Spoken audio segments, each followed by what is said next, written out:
Greetings, children of the Most High. My name is Chukwemeka with the Igbo Hebrews. Brothers and sisters, today I want to start a series on the book of Revelation. Um, the book of Revelation is actually one of the books I respect in the New Testament. Actually, if you've seen my videos, like I always tell brothers and sisters not to bother reading the New Testament, and I really, really mean that. Personally, I don't spend a lot of time around the New Testament, to be honest with you. And the only books I do respect as very important to read in the New Testament are books written by the apostles. And the people we call the apostles, of course. And one day we'll do a lesson on the apostles. There were not 12 of them. All those things are just they're just fiction. But books like the book of James, the book of Peter, the books of Peter, book of Jude, and the books by John. These books, I do respect this book. I do read those books. You know, I don't consider them Bible. I like as important as what you call the Old Testament or Scripture Bible, but I do read them, and they are very important to me. Now, I look at the book of Revelation. It's very similar to the books of Prophet Daniel. In fact, I do think that whoever wrote the book we call the book of Revelation must have been gotten from the book of Prophet Daniel, that it was actually some fragments or maybe some remaining fragments from the Prophet Daniel. That's what I do think. I don't really know. I don't really want to prove it. I just see a whole lot of similarities between both books. Now, I want to start a series on the book of Revelation. I think it's important that we look at what's going on there. Most of what's going on there is happening now. There's also an alternate theory that the book of Revelation is some kind of magic. I've heard that. I've forgotten where I heard that before. The way people do magic is that they show you what they want to do and they do it, and then when it happens, it doesn't come as a shock to you. So what those people believe is that the book of Revelation was actually written by those who control the world, and they want to reveal it, kind of externalize it to us. I don't really believe that, to be honest with you. But the thing is, I do read the book of Revelation, and I do have a lot of respect for it. I think it's a fragment from the works of the prophet Daniel, whom people call the prophet Daniel. Now, for to start this series on the book of Revelation, there's something actually very interesting that I want to start. That will be this will be the first part, so it's going to be a short video. There's actually something very interesting about the book of Daniel. For those of you who want to talk about Hebrew Israelites or want to talk about the Jews and not the real Hebrews or the black thing, those kind of conversation.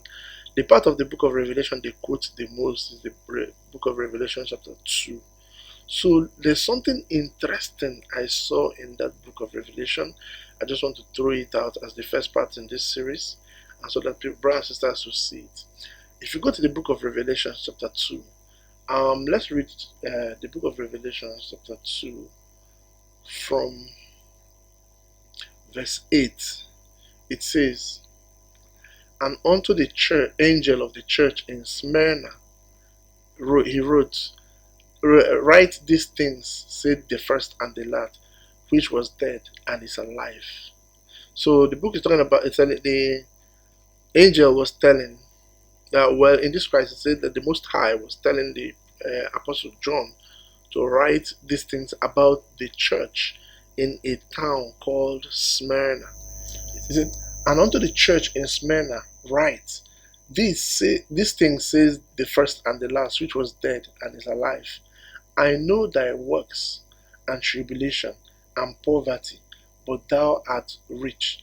And I know the blasphemy of them which say they are Hebrews and are not, but they are the synagogue of Satan." Now, the most important thing I want to point out here, not really the most important thing, but the significant thing that came out here is, it is to the church in Smyrna. That is, the church is not a building, brothers and sisters. When they're talking about the church, it means the congregation, the people who believe in the Most High that are left in Smyrna. It is those people in Smyrna that he is telling about the great identity theft. The great identity theft where people stole our identity and claim that they are the ones. It is the church in Smyrna that it was telling these things about.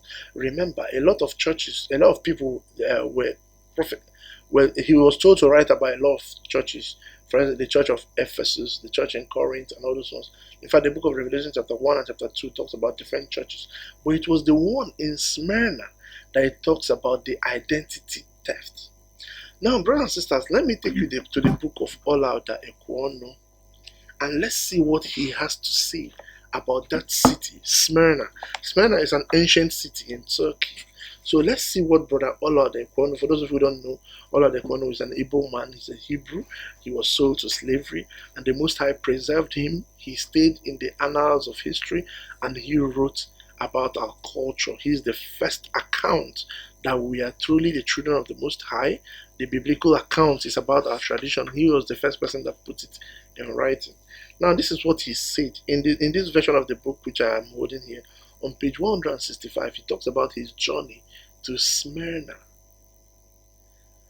This is what he said. When we left Italy, we had delightfully sailing among the archipelago islands, and from thence to Smyrna in Turkey.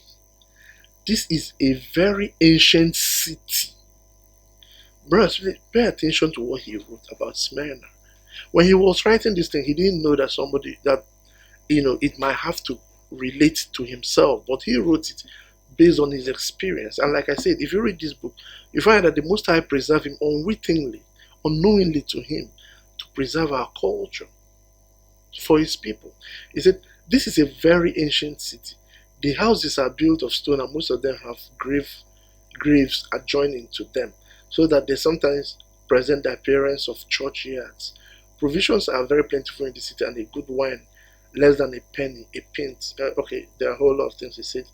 And then he said, he went down and said, I was surprised to see how the Greeks are, in some measure, kept under by the Turks, as the Negroes are in the West Indies by the white people.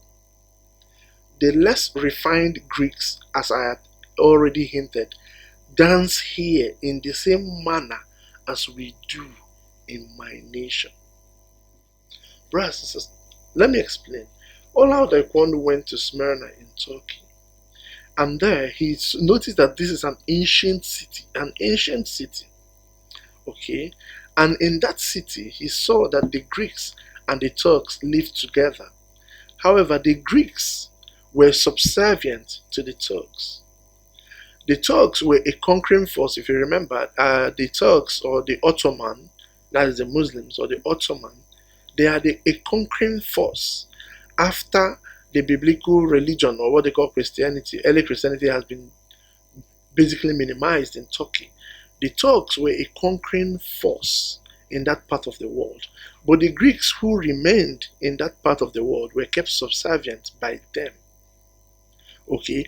And he said that these Greeks, they danced in the same manner as we do in our nation. That is, as the Igbo people do. The Greeks in Smyrna have the same manner, the same dance culture as the Igbos do.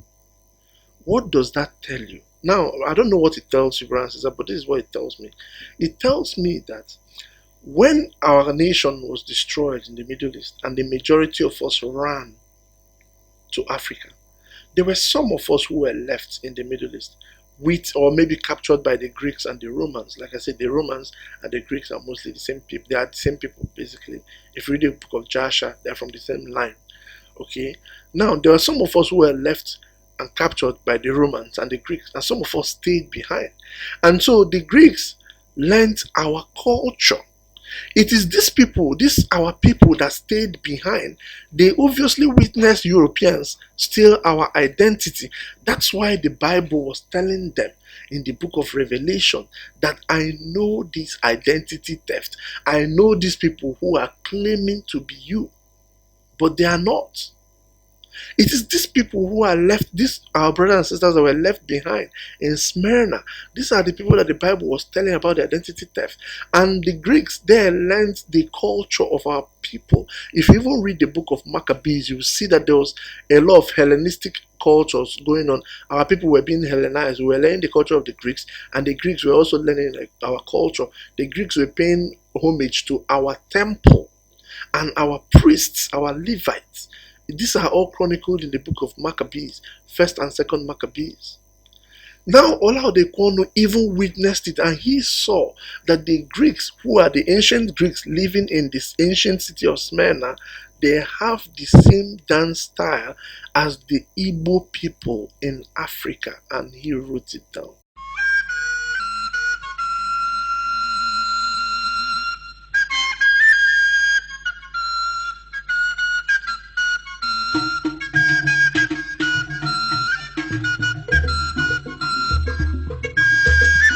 This is significant, brothers and sisters.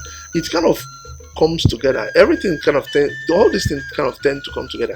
We know the Greeks today. We know they don't really have that same dance style like the Igbo people.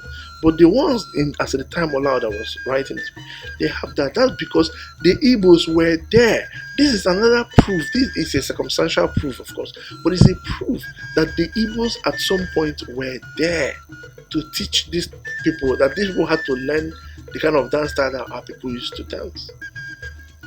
That's what it tells me. It's something I saw in the book of Revelation, and I just want to point it out. It's interesting when things come together. The church in Smyrna, of all church, I mean, if you read the book, Smyrna is only mentioned in the book of Revelation. It's not a big place like Corinth or any of those places that Paul was hanging around. But it's that same Smyrna that you have an Igbo man going there and recognizing some traits of Igbo culture in the people, in the ancient people that were there. That tells me something. I don't know if it tells you something, but I just want to point it out. May the Most High bless you. Salam.